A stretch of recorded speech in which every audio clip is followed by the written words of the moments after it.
सभी को Radhe Radhe. Welcome to my channel. आज हम बात करते हैं पादप कोशिका और जंतु कोशिका में अंतर क्या होता है, यानी difference between plant cells and animal cells.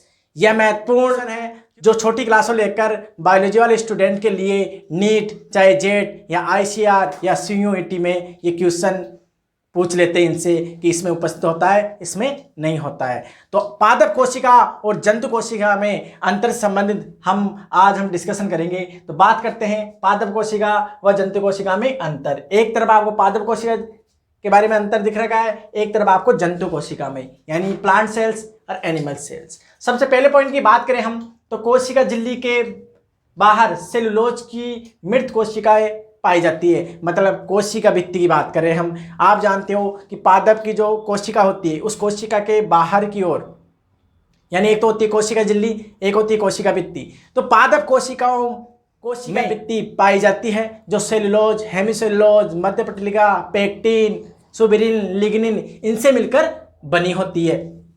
इसी प्रकार जंतु कोशिका में बात करें तो जंतु कोशिकाओं में पादप की तुलना में यहाँ पर आपको कोशिका भित्ति नहीं देखने को मिलेगी, यानी जंतु कोशिका में सेल वॉल यानी कोशिका भित्ति नहीं पाई जाती है।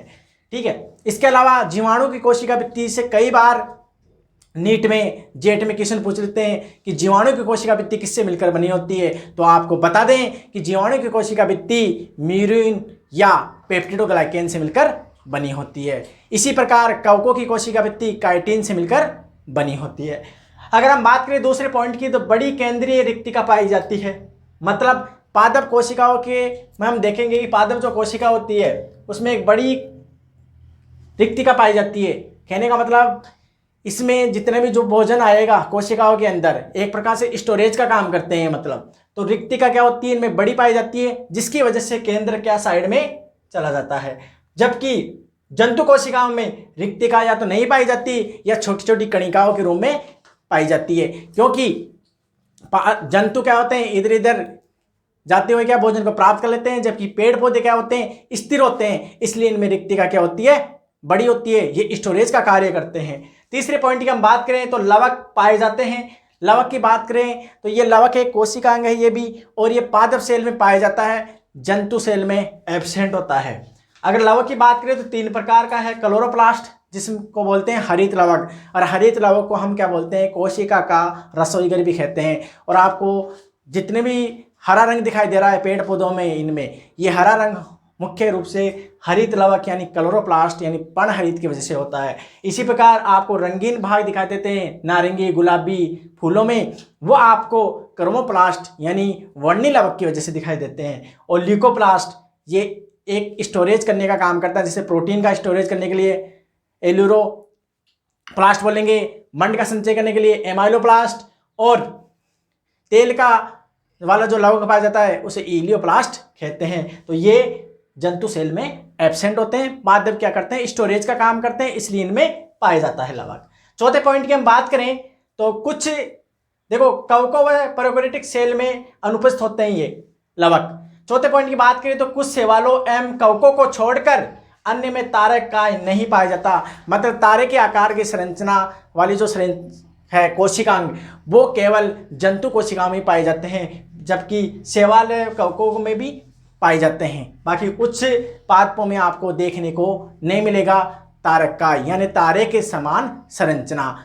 ठीक है, यानी एक बैलगाड़ी के 2 पहिए होते हैं तो हम दोनों को सम्मिलित रूप से हम बोलते हैं तारक का यानी सेंट्रोसोम, और एक को बोलते हैं हम एक को तारक केंद्र। ठीक है, तो सामान्य 2 तारक केंद्रों वाला तारक का पाया जाता है।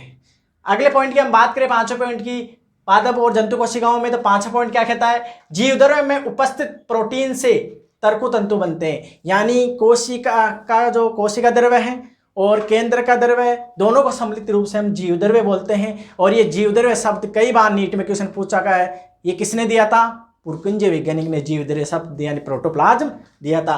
तो इनमें क्या होता है कि प्रोटीन से तर्कु तंतु बनते हैं, जबकि जंतु कोशिका में तारक केंद्र यानी तारक तंतुओं का निर्माण करते हैं जो कोशिका विभाजन के लिए क्या करते हैं काइनेटिक और से जुड़ जाते हैं गुणसूत्रों के।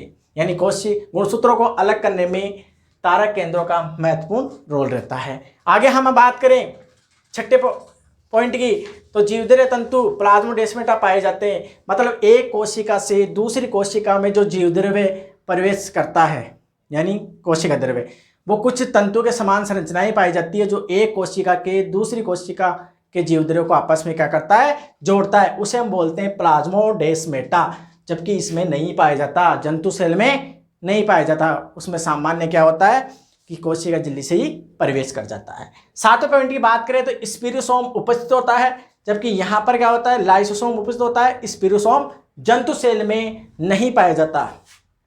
अगले हम पॉइंट की बात करें तो संचित भोजन। पेड़ पौधों में देखो जो संचित भोजन होता है स्टोरेज फूड का, वो स्टार्च के रूप में होता है। स्टार्च यानी जिसको हम बोलते हैं मंड या मांड, जैसे चावल में आलू में होता है, तो ये स्टोरेज के रूप में इनमें भोजन रूप में क्या होता है, स्टार्च यानी मंड पाया जाता है। जबकि जंतु कोशिकाओं में ग्लाइकोजन व वसा के रूप में संचित रहता है और ग्लाइकोजन टूट के ग्लूकोज में बदल जाता है।